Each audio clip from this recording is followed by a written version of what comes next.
تو آپ نے فرمایا یہ مجھے مرض ہو ہی نہیں سکتا، کیونکہ میں نے طاعون کے مریض کو دیکھ کر یہ دعا پڑھی ہے جو حدیث پاک میں، لہذا مجھے یہ مرض نہیں ہو سکتا۔ آپ یہ بول نہ سکے، لیکن آپ نے دل میں سوچا کہ یہ کیسے ہو سکتا ہے، میں نے تو یہ دعا پڑھی ہوئی ہے۔ اور وہ دعا کیا ہے؟ الحمدللہ الذی عافانی مما ابتلاک بہ وفضلنی علی کثیر ممن خلق تفضیلا۔ حدیث پاک میں آتا ہے کہ جو یہ دعا کسی مریض کو دیکھ کر پڑھ لے تو وہ مرض انشاءاللہ اس کو نہیں لگے گا۔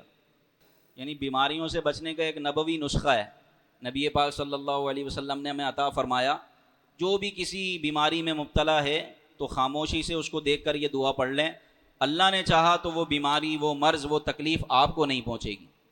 تو یہ دعا یاد کرنی پڑے گی، الحمدللہ الذی۔ میں نے اپنے والد صاحب کو بارہا یہ دعا پڑھائی ہے۔ ڈاکٹر کے یہاں جانا ہوتا تھا، کتنے مریض ملتے ہیں ڈاکٹروں کے یہاں، میں ابو کو بولتا تھا جلدی سے یہ دعا پڑھو، ان کو یاد تو نہیں تھی لیکن مجھے یاد تھی، میں پڑھواتا تھا، ابو یہ پڑھو الحمدللہ الذی عافانی مما ابتلاک۔ ابو کو پڑھوائی، والدہ کو پڑھوائی، اور جو قریب ہوتا ہے اس کو، کسی بیمار کو دیکھتے پڑھنا شروع کر دیتے ہیں، ایسی عادت ہے الحمدللہ۔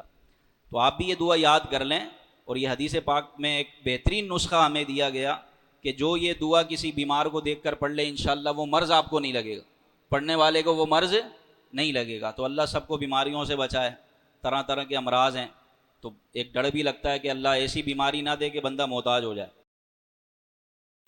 ایسی بیماری ہیں بندہ ناکارہ ہو جاتا ہے، محتاج ہو جاتا ہے، بستر پہ سب کچھ ہو رہا ہوتا ہے، تو اللہ ایسی محتاجی سے بچائے۔ سب کو عافیت کی دعا کرتے رہنا چاہیے، جو اپنی جوانی پر، تو اپنے جسم پر، تو اپنی باڈی بلڈنگ پر بڑا ناز کرتے ہیں نا، ایک بیماری کا اٹیک ہوا نا فالج کا، یہ سب اکڑ دگڑ نکل جائے گی، چمچہ اٹھانے کے بھی قابل نہیں رہیں گے۔ بخار میں کیا حال ہو جاتا ہے بندے کا، جس کو 103 104 بخار ہو تو بیچارہ گلاس بھی نہیں اٹھا پاتا۔ یہ اللہ دکھاتا ہے کہ تم کتنے کمزور ہو، اور بنے ہوئے فرعون ہو اتنے کمزور اور فرعون بنے ہوئے ہو۔ اللہ کی بارگاہ میں توبہ کرنی چاہیے، اور اپنے منصب کا ناجائز فائدہ نہیں اٹھانا چاہیے۔ پھر آپ فرماتے ہیں کہ میرے کانوں میں آواز آئی، اللہ کے ولی تھے نا، مدد ہوتی ہے۔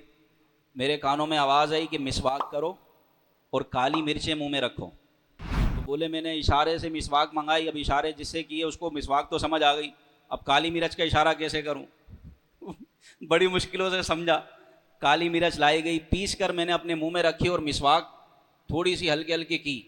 فرماتے ہیں فقیر کو اسی وقت ایک خون کی الٹی آئی، اور بغیر تکلیف کے پھر دوبارہ سے خون کی الٹی آئی، اور الحمدللہ ساری گردن کی، گلے کی گانٹھیں، گلٹھیاں سب ختم ہو گئیں، اور میرا منہ کھل گیا، اور 3 دن کے اندر اندر بخار بھی چلا گیا۔ آپ نے یہ دعا کی تھی، اللہم صدق الحبیب وکذب الطبیب، اے اللہ اپنے حبیب کا سچا ہونا ظاہر کر دے اور طبیب کا جھوٹا ہونا ظاہر کر دے، اس لیے کہ میں نے حدیث میں آئی ہوئی وہ دعا پڑھی ہے طاعون زدہ کو دیکھ کر، لہذا میں طاعون کا شکار نہیں ہو سکتا۔ اور ایسا ہی ہوا کہ 3 دن کے اندر اندر آپ ٹھیک ہو گئے، اور اللہ نے اس حدیث پاک میں موجود دعا کی برکت سے آپ کو طاعون کے